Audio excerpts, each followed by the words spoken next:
How's it going, everyone? My name is Chris from One More Game MTG, and in this video we are going to go over the new Streets of Capenna pre-con commander decks and what cards will be a great addition to the deck. In this video we're going to be going over Bedecked Brokers, which is the color combination of green, white, and blue. The face commander of the deck is Perry the Pulverizer. It is a 3/3 Rhino Soldier for 1 green, white, blue that reads, when it enters the battlefield, put a shield counter on target creature. Whenever it attacks, target creature gains trample and gets +X/+X until end of turn, where X is the number of different kinds of counters among permanents you control. This commander focuses strongly on different counters to ensure an overall go tall strategy. With the recent sets giving more light to different counter types, this is also a solid choice to build and expand on this theme. The secondary option you can choose to lead this deck will be Kroos Defense Contractor. It is a 2/4 Cat Advisor for 1 green, white, and blue and reads, at the beginning of your upkeep, put a shield counter on target creature and opponent controls. Whenever you put one or more counters on a creature you don't control, tap that creature and goad it. It gains trample until end of turn.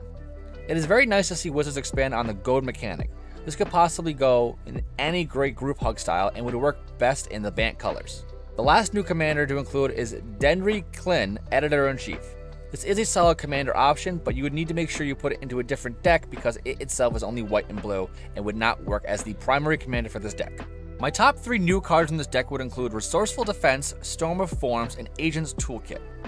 Resource Defense is a very similar option to the Ozolith, being able to retain counters from a creature that has left the battlefield. The worst possible thing that could happen would be getting a creature destroyed after pouring all of your resources into it just for those counters. This option allows you to retain those counters for future uses. Storm of Forms is a decent option for protection as it allows you to bounce any non-land permanent to their owner's hand and copy that spell for each kind of counter among permanents you control. Now, it may not be as powerful as Cyclonic Rift, but it has some options for solid quality. Lastly, we have Agent's Toolbox, which is exactly as it sounds. By default, it is entering the battlefield with 4 different counters on it. That's already a great start with your commander once all the counters have been removed from it. You also have the option of drawing a card. This card is great universally all around. My top 3 reprinted cards will be Slippery Bogbender, Crystalline Giant, and Janara Asura of War. Slippery Bogbender has only a single printing, so this is definitely welcome. Given the option to place a hexproof counter on a creature can go a very long way. Next will be Crystalline Giant. As it only has seen a single printing before, it is definitely a solid option. Very similar to Agent's Toolkit, this creature can stack up multiple counters over the course of several turns. Lastly would be Janara Asura of War. As this may not have been a phenomenal card for value-wise when it comes to cost, it is definitely a phenomenal commander option for this deck. Over the years, this has been a great option for Bant, especially in the Voltron style. Now, if you would choose to go with this deck, I would personally choose to go with Perry the Pulverizer, as I find it has a more support for counters on your own permanents as opposed to focusing on opponents' creatures and goading them. Now, the goad mechanic has definitely grown substantially over the last few years, but I still would like to focus on that overall counter strategy for your own permanents. Now let's get into the cards I would want to add to the deck. The first card I would add to this deck would be the Ozolith. Similar to the Resource Defense, this card allows you to retain counters placed on creatures without the fear of losing them to a destroyed creature. It may be one of the most expensive cards to choose to add to this deck, but it's definitely one of the most top priorities for the cards you want to add. Next would be Foreboding Statue. This is a solid option because both including another counter type to permanents and giving you a ramp option. Even though it may only add the option of adding 3 Omen counters, it does transition to a strong 5/5 beater down the road and giving you even more mana at pre-combat. Luminous Broodmoth is a great option to be adding to increase your win rate.